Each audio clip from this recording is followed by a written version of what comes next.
So a way while back, I did a video about 25 things I don't want in Splatoon 3 to kind of contrast against the 123 things I want in Splatoon 3 video. And you know, that ratio is still a little bit off. So today I came up with 15 things I don't want in Splatoon 3. Actually, I didn't come up with this today. I made this script like 3 months ago and I'm just now getting to it. We do a little trolling. But without further ado, here's my list of 15 things I don't want in Splatoon 3. Number 1 is a copy and pasted story mode. What I mean by this is how the first two hero modes from Splatoon 1 and 2, not Octo Expansion, were basically just the same thing. And it's kind of one of the biggest criticisms towards the Splatoon series right now, is that 2 out of the 3 campaigns are literally identical. So like, to not have that would be pretty cool. And with what we've seen of Hero Mode 3 so far, it's most likely not going to be another copy and pasted story. So, you know, it's looking pretty cool right now. Number 2 is Evil Grizz. There's already hints about this, kinda. I mean, there's hints going in both ways with Salmon Run being back, so maybe he won't be evil. But there's a, like, Grizz laugh at the end of the Hero Mode 3 trailer, so, like, it's kinda hard to tell. I honestly would prefer we don't see Evil Grizz. I'd rather him just be some, like, funny, greedy man who's like kind of morally on the like more bad side than the good side, but not like totally like super villain stuff like that. I'd rather him just be funny, kind of messed up man than funny like, or not funny, evil grr, I'm a space bear, stuff like that. Number 3 is a continued shooter-dominated meta. So if you did not know much about the Splatoon 2 meta, it's basically you need a shooter to survive, which kind of puts things that haven't been in the meta for a while, like buckets and such like that, in just an absolutely terrible place to where you're not really viable unless you like take a blob lobber and just troll the living hell out of all of your opponents. And you know, I'd like to see some more variety in there, who wouldn't? The Splatoon 2 meta is so freaking stale right now, and it's literally never going to get better, because they're probably done updating this game, but, you know, just a little more love for the actually, like, not gun weapons would be pretty cool. Number 4 is the masks that we can see in the Return of the Mammalians poster being, like, Majora's mask-styled things. I would much rather see these as, like, the enemies of the game, then they like just take a page out of Majora's Mask book and they like give us special abilities and such like that. Give us something like cooler than something we've seen from another Nintendo game before. I think I've got no real reason to like actually worry about this, but like I don't know. It's just something we've seen in a Nintendo game before, and it made me think, you know, it would really suck if they just like copy and pasted Majora's Mask abilities here. Like, I'm not saying we'd see Inklings like turn into different creatures. I just don't, I don't know. If you know, maybe you know what I mean here. Who knows? Number 5 is a super important one, and that would be tons of urban stages. So one of the biggest issues with what we've seen with Splatoon 3 so far is that Eeltail Alley is a pretty difficult to distinguish map that you could easily throw it in Splatoon 2 or even 1 and say, yeah, this looks like it belongs in here. Whereas Scorch Gorge, that looks like a map that I would see in a sequel to a Splatoon 2. With, like, Eeltail Alley, it kind of just irks me the wrong way, and it's been one of the things that's caused the most amount of issues in the whole this game looks like Splatoon 2 debate here. So, like, a few urban stages would be okay, but honestly, and my opinion's changed here. I originally said I don't want a ton of desert maps, but I would much rather see more desert maps that have like creative different backgrounds and skyboxes than see like a whole ton of urban maps that are being difficult to distinguish with their backgrounds from maps that are in Splatoon 2. Number 6 is the current transportation explanation. So if you didn't know, the like in-game reasoning behind why Inklings are able to go from Splatsville to Inkopolis for Turf War matches so fast is, and I quote, an advanced transportation system, and that is stupid. That is literally, I think, the dumbest part of Splatoon lore, and Splatoon lore is pretty freaking stupid, let me tell you. And I think that takes the absolute cake for being the dumbest reason for how in like a span of, I don't know what it would be in game, maybe like minutes, maybe like half an hour, maybe even a few hours. And either way, even if you could say you were like hopping on a plane to go to Inkopolis, you're going to Inkopolis for like 3 to 5 minutes, only to then go back to Splatsville.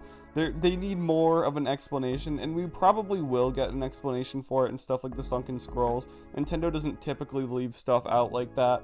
I mean, like, they gave a whole explanation for why Ammo Knights was moving to Inkopolis Square and being in Inkopolis Plaza, and we really didn't even need an explanation for that.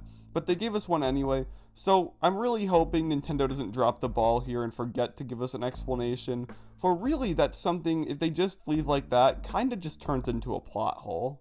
Number 7, reusing Runes of Arc Polaris. I hate this map, I really do. This is my least favorite Salmon Run stage.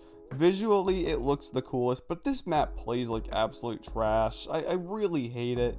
The like ink rails, they can get you out of a bind really quickly, and you could probably take the ink rails and repurpose them in a different map for Salmon Run.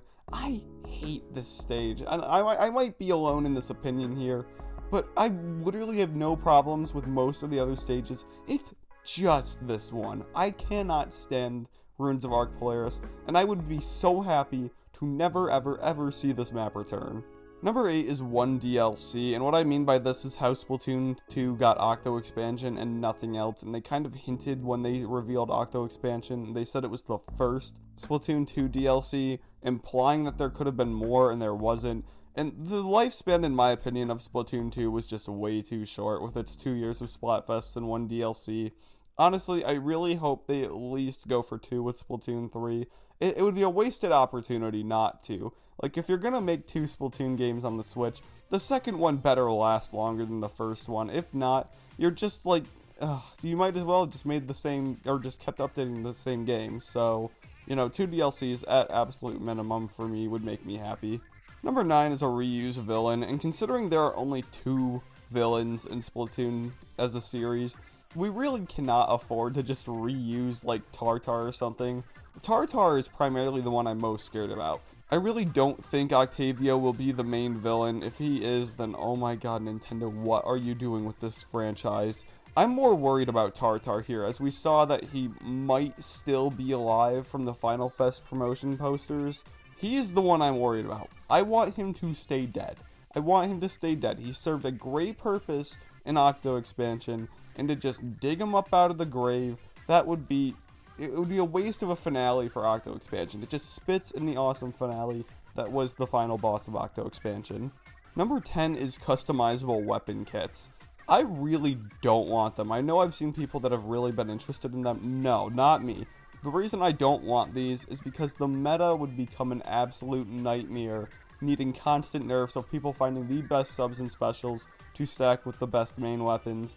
The fact that Nintendo breaks them up is honestly a place where Nintendo takes choice away from us, and it makes the game better. We're forced to learn a sub or a special that may not be the best, but with creative ways we can learn to use them right or better, in getting us, like, all the ability to, like, come in with splat bombs, or, like, everyone takes a splash wall. Imagine how much of a nightmare that would be. Like, imagine everyone has splash wall and Booyah Bomb. Wouldn't that be just such a horrible combination right there? That's horrible. Number 11 is Inkjet. Man, f*** Inkjet. Number 12 is a Mario Kart 8 Deluxe style of bringing back DLC maps. What I mean by this is how there are just DLC maps in the Mario Kart 8 course expansion that just look like absolute trash, and that Nintendo, like, just scaled up the resolution. It's honestly funny, like, the amount of little work that Nintendo put into some of the maps for Mario Kart 8 Deluxe. Like, look at this here. Look at this. This is the same game that also has maps like this. And I really don't want to see Splatoon 3 taking the same approach. And with what we've seen so far of Museum d'Alfonsino, it's a good step, I guess. It passes. It's not failing like that Mario Kart 8 Deluxe track. So, you know, just give it more love and care. And while you're at it, give it even more love and care, because I really don't want to see the same maps all over again. Number 13 are these absolutely atrociously, horribly ugly Squid and Octo looking mem cake designs. This is ugly. It is my least favorite part of Splatoon 3. Nintendo, it is not too late to change this design. It is never too late. Even if these come with launch, you could always change them. They look so, like, chunky and ugly. No. No, the mem cakes were cool in Octo Expansion because they had more design. If you're gonna stick with the stupid, ugly mem cake design, give it more detail. Number 14 is actually a little outdated now since we got that new reveal of the new Splatoon 3 OST track, but originally it was an all techno OST. Like, with what we were hearing from songs like Clickbait, it was starting to give me a worry that it was going to be like all just like a little too much. I guess that's what I want to say there.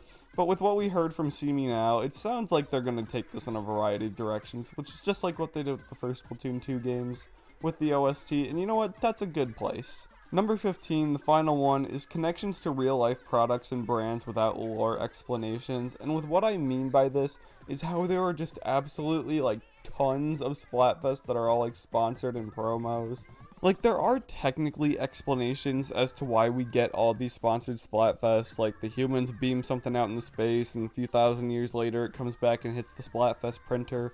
But, like, it's really stupid just how many sponsored Splatfests there are, especially in the Japanese versions. Like, just look at these lists. There are so many sponsored Splatfests here.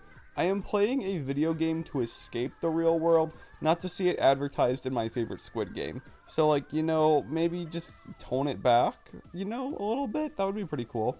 Alright everyone, that is the end of my list. A few of these points were points that I originally had that I wanted in Splatoon 3, but I've kind of just changed my mind on over the time. I guess that's just me growing as a person and a Splatoon fan. But let me know about what you think about this list. Do you agree? Do you disagree with some of the points? If you're gonna comment about it, keep it civil. I know some of you guys like to have temper tantrums in my comment section. But yeah, anyways, that is it for me, gamers. See ya.